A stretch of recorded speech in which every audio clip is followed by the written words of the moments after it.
Hey everyone, welcome back to my YouTube channel. Here is a video I did not think I would be uploading this evening, but I came across a really interesting article from the Bleacher Report about the most likely heel and face turns at WrestleMania 41. So I wanted to do a deep dive on this with you guys. WrestleMania 41 will be the biggest weekend of the year for WWE, delivering matches and moments that will define the company for a long time to come.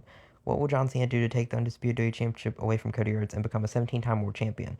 Which side will Paul Heyman take in the triple threat between Roman Reigns, CM Punk, and Seth Rollins? Can Io Sky retain the Women's World Championship against Rhea Ripley and Bianca Belair? Will Charlotte Flair prove Tiffany Stratton is not on her level? These questions and more hang in the air ahead of the shows, but the biggest moments may come from what fans do not expect. Which stars will change their direction at Mania? Could we see an unforgivable heel or face turn that changes WWE's direction? These are the most likely heel and face turns for WrestleMania 41. Let's get into it. We got Dominic Mysterio turning face. Okay, this one's interesting because this is something I brought up in the interview with Leo. If you haven't watched that yet, I definitely recommend checking that out. But Dominic is actually getting cheered by the live crowds all of a sudden, which is very, not a Dom Mysterio thing to do. He never gets cheered, but, I mean, okay.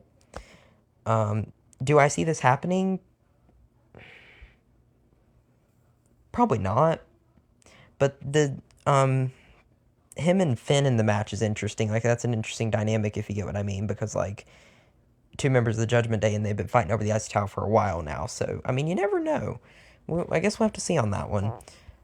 Seth Rollins turning heel. Ooh, yes, I could see this, because it's been rumored that the Night 1 main event will end with Seth Rollins winning and walking out with Paul Heyman, and that could honestly be an interesting thing to get into. I mean, do I see it happening? Probably not, but you never know.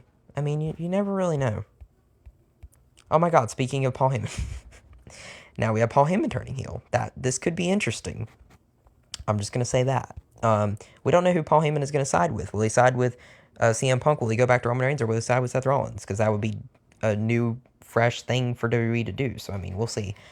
Bianca Belair turning heel. Now, this is kind of a similar situation with Dom, but I guess reverse if you think about it. Because Bianca Belair has actually been getting booed by the live crowds as of recently. And that's not really like her. So, I feel like Rhea Ripley's the heel, but Bianca Belair's leaning more towards the heel. She wore this dark outfit, as you can see on Monday Night Raw this past Monday. So, I mean, they're teasing it, but we'll see.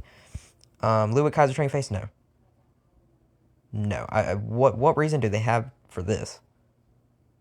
A him and Gunther rivalry, I guess? Him and Tiffany Stratton together would be interesting. I don't know. I don't see it. Solo Sikoa turning face. I guess the dynamic between him and Jacob Fatu during that United States Championship match. That could be interesting. Maybe? I mean, I want to see what this article says. You can read it with me. I'm just going to... Okay, yeah, that's kind of what this says. So tension between Fatu and Solo, that makes sense. Ooh, and another interesting thing. So if Tama Tonga and Tonga Loa choose to side with Fatu, Sikoa would find himself in a difficult position and push into a babyface role. That makes sense, because, Solo's outnumbered 1-3 in that scenario, or 1-2 until Tonga Loa comes back. So, yeah, I mean, that's interesting. While he still has heat with fans, he may have a better future reuniting with his brothers Jimmy and Jey Uso. So we're kind of getting an OG Bloodline and a Team of Bloodline rivalry again, except without Roman Reigns and, I guess, The Rock involved. Because Roman and Solo was the rivalry before. But, Solo and the Usos versus Jacob Fatu and the Tongans. That's an interesting three-way right there. We'll see. It's likely next stage is Blood and Saga. Yeah, maybe. That's not bad. Oh, and then I honestly could see this happening. Bayley turning heel. Yeah, so the way I see it is Liv and Raquel win the women's tag titles.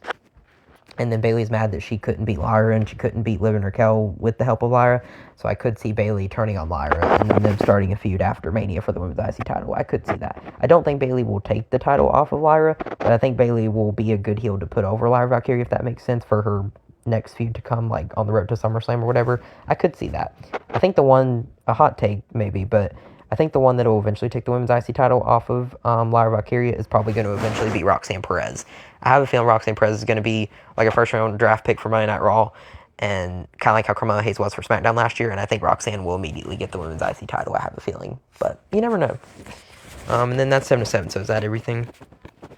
Yep, it looks like that's going to do it for today, but make sure to keep an eye out for my next videos. I'm going to be doing NXT Stand and Deliver predictions most likely in the morning before it starts.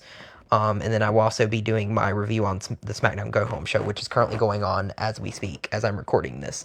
So I will get back to y'all in another video, but I love you, and peace.